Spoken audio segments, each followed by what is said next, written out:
please subscribe and don't forget to press the bell icon to get notified whenever we upload a new video. देश की वायुसेना पिछले 3 दशक के अब तक के अपने सबसे बड़े अभ्यास में लगी है। ऐसा इसलिए है ताकि अगर पाकिस्तान और चीन दोनों से एक साथ निपटने की नौबत आए तो भी देश तैयार हो। वायुसेना के इस अभ्यास का नाम गगन शक्ति रखा गया है। गगन शक्ति में वायुसेना के 550 लड़ाकू विमान समेत कुल 1100 विमान हिस्सा ले रहे हैं। पाकिस्तान की सीमा के पास केवल 72 घंटे में लड़ाकू विमानों ने 5000 बार उड़ान भरी। इस अभ्यास के बाद लड़ाकू विमानों को चीन की सीमा के पास भेजा गया। उत्तरकाशी में जवानों को एक पहाड़ी से दूसरी पहाड़ी पर तेजी से पहुंचने का अभ्यास किया जा रहा है, तो जमीन और आसमान से दुश्मन के ठिकानों पर ताबड़तोड़ गोलियां बरसाने का अभ्यास भी किया गया।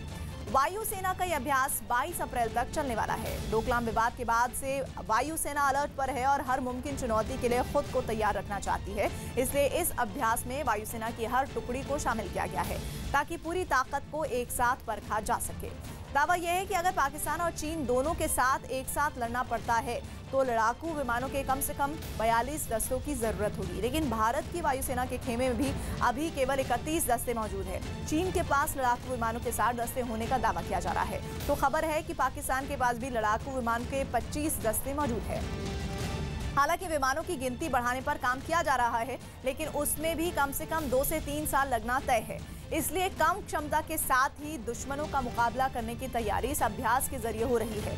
इसलिए सुखोई और तेजस जैसे भारतीय लड़ाकू विमानों की पूरी क्षमता को परखा गया। ये विमान युद्ध के हालात में एक बार ईंधन भरने के बाद कितने किलोमीटर उड़ान भर सकते हैं, इस पर नजर रखी जा रही है। और ये भी देखा जा रहा है कि हवा में ही विमानों में ईंधन भरने में कितना वक्त लगता है। मध्य प्रदेश के ग्वालियर में 3 लोग हाथ में हथियार लिए एक बैंक के अंदर लोगों को धमकाते नजर आए। आरोप है कि तीनों बदमाश वहां इंडियन ओवरसीज बैंक को लूटने के इरादे से आए थे, लेकिन इसमें वो कामयाब नहीं हो पाए। वारदात सीसीटीवी में रिकॉर्ड हो गई, जिसमें बैंक में मौजूद बदमाश एक बैग से हथियार निकालते दिखे। फिर उन्होंने वहां मौजूद लोगों को धमकाया और एक फायर भी किया, लेकिन एक बैंक कर्मचारी की बहादुरी से बदमाश वहां से भाग निकले, जिसके बाद सूचना पर पहुंची पुलिस जांच करती नजर आई। उसने हवाई फायर कर दी। जब हवाई फायर कर दी तो हम भी डर गए, हमने उसको छोड़ दिया। पुलिस का दावा है कि वो बदमाशों को जल्द गिरफ्तार कर लेगी। लगातार प्रयास करते हुए और काफ़ी कुछ क्लू भी लगे हुए हैं। उस क्लू पे सीसीटीवी पे हमारे सब तरह से काम चल रहा है। बैंक कर्मचारियों ने जिस तरह से इस लूट की वारदात को नाकाम करके बहादुरी दिखाई, उसकी तारीफ पुलिस ने भी की। सवाल यह कि बैंक के अंदर ये बदमाश हथियार लेकर कैसे दाखिल हो गया। आखिर क्यों बैंक के दरवाजे पर लगा सिक्योरिटी सिस्टम और वहां मौजूद गार्ड इन्हें पकड़ नहीं पाया। ये बैंक के सुरक्षा इंतजामों पर भी गंभीर सवाल है।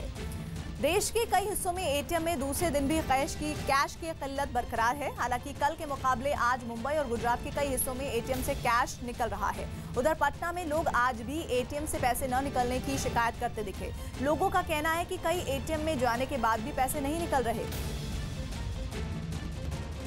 इस वक्त मैं मौजूद हूं दिल्ली के कनॉट प्लेस के इनर सर्कल में और यहां पर ए ब्लॉक में आप देख सकते हैं कि पंजाब नेशनल बैंक का जो एटीएम है वो बंद पड़ा हुआ है, क्योंकि यहां पर कैश नहीं है इस एटीएम में। इसके वजह से यहां पर जो शटर है, जो गेट है, जो शटर है, इसे गिरा दिया गया है। जिस तरीके से बीते कल दिल्ली एनसीआर में काफ़ी लोगों को दिक्कतें हुई थी कैश को लेकर। एटीएम में जिस तरीके से हर जगह पर पैसे नहीं था, काफ़ी जगहों पर नहीं था, जिससे दिल्ली एनसीआर के लोग काफ़ी परेशान थे। ठीक वैसा कमोवेश आज भी स्थिति यहाँ पर कनॉट प्लेस में, खासतौर से कनॉट प्लेस में कई जगह एटीएम चल रहे हैं। तो एक ऐसा भी एटीएम यहाँ पर है जहाँ पर पंजाब नेशनल बैंक के एटीएम में पैसे नहीं होने की वजह से ये बंद पड़ा हुआ है। वीडियो जर्नलिस्ट रंजन चंद्रा के साथ अमित कुमार सिंह, न्यूज़ 18 इंडिया, दिल्ली। नहीं, कोई भी एसबीआई के एटीएम में पैसा है ही नहीं। मतलब 3-4 जगह खोज लिए थे, कहीं भी नहीं मिला। 4 दिन से हम परेशान हैं। एसबीआई के कोई भी एटीएम में इस इलाके में नहीं, यहाँ से लेके लगभग हथुआ मार्केट तक के सारे स्टेट बैंक की स्थिति है। कैश तो मिला नहीं, देख ही रहे हो आपकी कैश नहीं है और हर जगह का यही हालत है। बताओ, जो बाहर से आए हैं जिनके पास कैश नहीं है उनका क्या है, जो लोकल है वो तो वापस चले जाएंगे घर पे। अभी तक 3-4 पैसा का बहुत जरूरत था। आते हम लोग कल देख के नहीं निकाले, नहीं कहीं से, अभी देखे कार्ड से निकालेंगे कहीं भी, अभी तक कुछ निकला नहीं। पैसा एटीएम में है ये नहीं है। 3-4 एटीएम में गए, नहीं निकल पाया, घूम के जा रहे हैं। देश में कैश की किल्लत के बीच केंद्रीय वित्त राज्य मंत्री एसपी शुक्ला ने कहा कि कुछ लोग इसे बढ़ा चढ़ाकर पेश कर रहे हैं। शुक्ला के मुताबिक संसद में एटीएम लगा है, वहां से पैसे निकाले जा सकते हैं। लगभग 1.5 लाख करोड़ से अधिक करेंसी हमारे पास है। और जहां उसकी आवश्यकता होगी हम उसको पूरा करेंगे। एटीएम्स में भी दे रहे हैं, हो सकता है कहीं कोई एटीएम की खराबी के नाते कभी किसी और नाते न रहा हो, लेकिन एटीएम से पैसे भी निकल रहे हैं। पार्लियामेंट में है, पार्लियामेंट में वो पैसा नहीं है, जाओ को निकाल करके लेकर के चले आओ।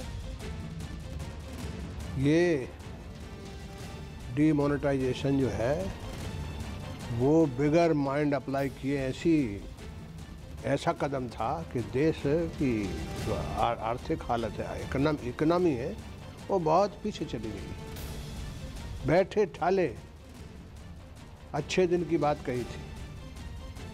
मैं कहना चाहता हूँ कि पहले के जो दिन है वही वापस कर दो। हाहाकार है सब जगह।